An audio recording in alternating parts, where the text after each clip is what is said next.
লাউয়ের আগা খাইলাম, ডগাও খাইলাম, আগা খাইলাম, ডগাও খাইলাম, লাউ দিয়া বানাইলাম ডুগডুগি, হায়রে লাউ দিয়া বানাইলাম ডুগডুগি, সাদের লাউ, আয় হায় লাউ, ওরে লাউ, হায় লাউ, বানাইলো মোরে বৈরাগী, সাদের লাউ বানাইলো মোরে বৈরাগী, লাউয়ের আগা খাইলাম, ডগাও খাইলাম, আগা খাইলাম গো, লাউয়ের আগা খাইলাম, ডগাও খাইলাম, লাউ দিয়া বানাইলাম ডুগডুগি, হায়রে লাউ দিয়া বানাইলাম ডুগডুগি, সাদের লাউ, আয় হায় লাউ, ও লাউ, আরে লাউ বানাইলো মোরে বৈরাগী, সাদের লাউ বানাইলো মোরে বৈরাগী, সাদের লাউ বানাইলো মোরে বৈরাগী। Good morning sir. সি সি সি, ক্লাসে তোদের গান গাইতে লজ্জা করে না? এই কদিন আগেই তোদের রেজাল্ট বেরিয়েছে, এক একজন 2-3 করে নম্বর পেয়েছিস, তাতেও তোদের লজ্জা নেই? আজ তোদের আমি অঙ্ক ক্লাস নেব, কিছু অঙ্ক তোদের আমি ধরবো, যদি ঠিকঠাক না উত্তর দিতে পারিস তাহলে বুঝবি ধোলাই কাকে বলে। অনেকদিন ধরে তোদের কোনো ধোলাই হচ্ছে না, আজ বুঝবি ধোলাই কাকে বলে। সবাই চুপচাপ বসে পড়। ফেলুরে, আজ মনে হয় স্যারের প্রেশার একদম হাই, আজ আমরা কেউ ওনার হাত থেকে বাঁচতে পারবো না। চুপচাপ থাক, না হলে শুধু ওনার হাত কেন, ওনার পা থেকেও আজকে আমাদের কেউ বাঁচাতে পারবে না। তোদের অঙ্কের সিলেবাস তো অর্ধেক শেষ হয়ে গেছে, কারো কিছু মনে আছে? ধরবো কয়েকটা অঙ্ক। কি ব্যাপার, সবাই চুপচাপ আছিস যে? স্কুলে আসার সময় সবার কানের মধ্যে কি ট্রাক্টর ঢুকে গেছে যে কানে শুনতে পাচ্ছিস না কেউ? ইয়ে স্যার, পুরো সিলেবাসের সব অঙ্কই আমার তৈরি, যেখান থেকে খুশি ধরতে পারেন। সাব্বাস হাবলু, সাব্বাস, এইরকমই আত্মবিশ্বাস চাই সবার মধ্যে, সাব্বাস। কিরে ঘেটু, কিছু বলছিস না যে? তোর সিলেবাসের খবর কি?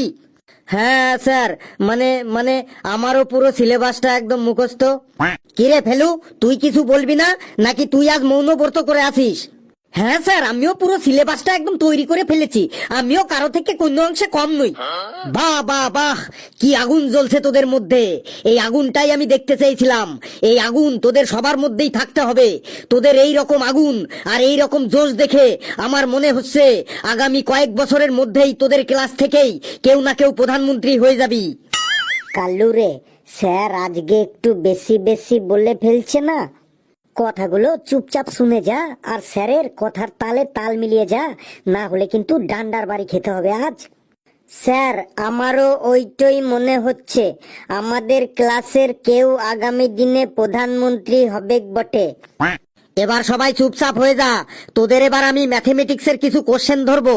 এই কোশ্চেনগুলো 1956 সাল থেকে প্রতি বছরই পরীক্ষায় এসে চলেছে, একদম most important, most important, most important.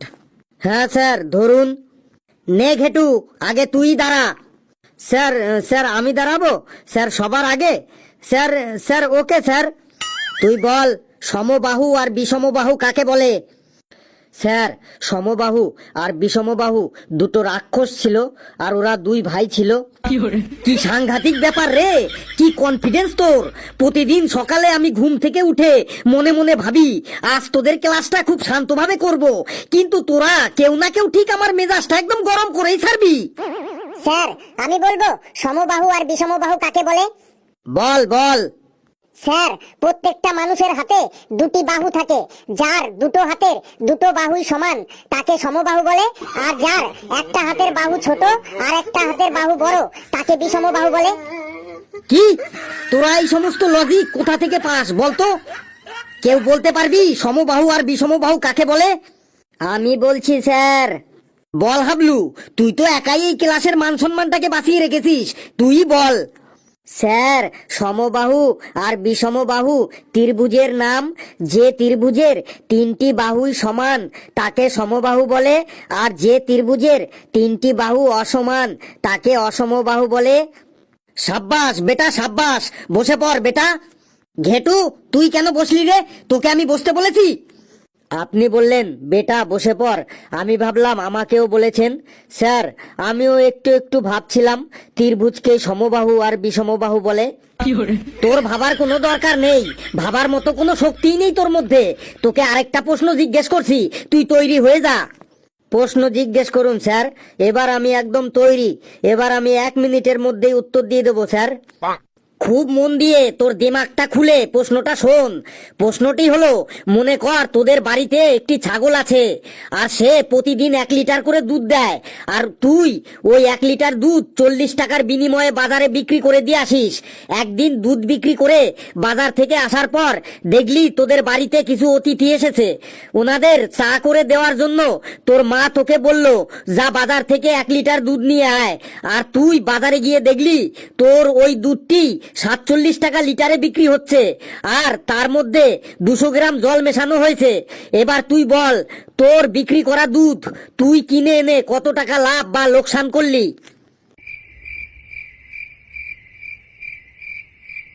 কি হলো বল, এতক্ষণ তো বেশ বড় বড় কথা বলছিলি, বল এবার। বলতে পারবি না তাই তো? বেশ, তুই হাত তুলে বেঞ্চের উপর দাঁড়া। ফেলু, তুই দাঁড়া, তোরও একই প্রশ্ন, উত্তরটা বল। স্যার প্রশ্নটাই বুঝতে পারিনি, উত্তর দেবো কি?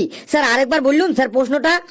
মনে কর তোদের বাড়িতে একটি ছাগল আছে, আর সেই ছাগলে প্রতিদিন 1 লিটার করে দুধ দেয়, আর তুই ওই 1 লিটার দুধ 40 টাকার বিনিময়ে বাজারে বিক্রি করে দিয়ে আসিস। একদিন দুধ বিক্রি করে বাজার থেকে আসবার পর দেখলি তোদের বাড়িতে কিছু অতিথি এসেছে। ওনাদের চা করে দেওয়ার জন্য তোর মা তোকে বলল, যা বাজার থেকে 1 লিটার দুধ নিয়ে আয়। আর তুই বাজারে গিয়ে দেখলি তোর ওই দুধটি 47 টাকা লিটারে বিক্রি হচ্ছে, আর তার সাথে 200 গ্রাম জল মেশানো আছে। এবার তুই বল যে তোর বিক্রি করা দুধ তুই কিনে এনে কত টাকা লাভ বা কত টাকা লোকসান করলি? স্যার আমাদের বাড়ির কোনো অতিথি চা খায় না, ওরা কোল্ড ড্রিঙ্কস খায়। ধর এমন কোনো নতুন অতিথি এলো যারা চা খায়, তাহলে স্যার আমি দুধ আনতে পাশের বাড়িতে যাব। যদি তোর পাশের বাড়িতেও দুধ না থাকে? স্যার যদি আমাদের পাশের বাড়িতে দুধ না থাকে, তাহলে আমি গোটা গ্রামের সবার বাড়িতেই যাব দুধ আনতে। যদি তোদের পুরো গ্রামে কারো বাড়িতে দুধ না থাকে, তাহলে পাশের গ্রামে যাব দুধ আনতে। যদি পাশের গ্রামেও কারো বাড়িতে দুধ না থাকে, তাহলে আমি রাস্তায় বেরোবো, আর সামনে গরু, ছাগল, ভেড়া, গাধা, কুকুর যাকে পাবো তাকেই দুইয়ে সেই দুধ দিয়ে চা বানিয়ে অতিথিদের খাইয়ে দেবো। তাও আমি দুধ কিনতে বাজার যাব না। কি সাংঘাতিক রে! তুইও ওর মতো হাত তুলে বেঞ্চের উপর দাঁড়িয়ে থাক। লেবু, এবার তোর কাছে আসি। প্লিজ স্যার, আমার কাছে আসতে হবে নাই, আপনি ওখান থেকেই বলুন। বেশি পাকা হয়ে গেছিস দেখছি। তুই বল, মাসিক 5% সুদের হারে তুই কাউকে 10,000 টাকা ধার দিলি, তাহলে 1 বছর পরে তুই সুদে আসলে কত টাকা ফেরত পাবি? স্যার আমি গরিব বটে, কাউকে 10,000 টাকা সুদে দেওয়ার মতো ক্ষমতা আমার নেই। আর স্যার সুদে টাকা খাটানোটা হলো পাপ, তাই আমার 14 গোষ্ঠী কখনো সুদে টাকা খাটায়নি, আর আমিও কোনোদিনও সুদে টাকা খাটাবক নাই। তাই আমি এই প্রশ্নটার জবাব দিতে পারবক নাই। তুই তো শুধু ইসরে পাকা না, তুই একদম কুড়িতেই পাকা। তুইও বেঞ্চের উপর দাঁড়া হাত তুলে। স্যার আমি বসবো, আমার পাটা কেমন যেন একটু টনটনাটন করছে। তোর পা টনটনাটানি করুক আর ঢনঢনাটানি করুক, আমি তোকে বসতে দেবো না, তুই দাঁড়িয়েই থাক। চল কালু, এবার তুই দাঁড়া। তুই বল, একটা জ্যামিতি বক্সের মধ্যে কি কি থাকে? স্যার মেয়েদের জ্যামিতি বক্সে নাকি ছেলেদের জ্যামিতি বক্সে? কি বলতে চাইছিস তুই? ছেলেদের জ্যামিতি বক্স আর মেয়েদের জ্যামিতি বক্স কি আলাদা হয়? না স্যার, ছেলেদের আর মেয়েদের জ্যামিতি বক্সগুলি সব একই থাকে, কিন্তু জ্যামিতি বক্সের ভেতরের জিনিসপত্রগুলি সব আলাদা থাকে। কেমন আলাদা থাকে শুনি? স্যার মেয়েদের জ্যামিতি বক্সের মধ্যে কানের দুল থাকে, নাকের দুল থাকে, কপালের টিপ থাকে, নানান রকমের স্টিকার থাকে, লজেন্স থাকে, লিপস্টিক থাকে, সানস্ক্রিন, সেফটি পিন থাকে, আবার 20-30 টাকাও থাকে। আর ছেলেদের জ্যামিতি বক্সের মধ্যে হাতের ব্রেসলেট থাকে, চুইং গাম থাকে, কারো কারো জ্যামিতি বক্সের মধ্যে আবার বিড়ি দেশলাই, গুটকার প্যাকেটও থাকে, আবার পরীক্ষার সময় মাইক্রো জেরক্সের টুকলিও থাকে। বাপরে বাপ, তুই আর রাগাস না আমাকে, আমার প্রেশার কিন্তু একদম সরসর করে বেড়ে যাচ্ছে। তুইও হাত তুলে ওদের পাশে বেঞ্চের উপর দাঁড়িয়ে পড়। স্যার আমি একটু বসবো, স্যার আমার মাথাটা কেমন যেন একটু ঝনঝন করছে। বেশ, তোকে একটা প্রশ্ন ধরি, যদি বলতে পারিস তাহলে তুই বসতে পারবি। স্যার তাড়াতাড়ি বলুন স্যার। তুই বল জ্যামিতি বক্স কাকে বলে, আর জ্যামিতি বক্স আমাদের কি কি কাজে ব্যবহার করা হয়? স্যার, ছোট্ট পড়া একটা টিনের বাক্স, তার মধ্যে প্লাস্টিকে 3 কোনা 4 কোনা গোল চ্যাপটা কতগুলো জিনিস থাকে, আর একটা একমুখো বড় সুচ থাকে, আর একটা দুমুখো বড় সুচ থাকে, আর একটা কাঠের কলম থাকে, আর একটা রবার থাকে। সেই বাক্সটিকে জ্যামিতি বক্স বলে। সাব্বাস ফেলু, সাব্বাস। তুই না বললে আমি জানতেই পারতাম না যে জ্যামিতি বক্স কাকে বলে। স্যার, জ্যামিতি বক্স আমাদের কি কি কাজে লাগে সেটা শুনুন।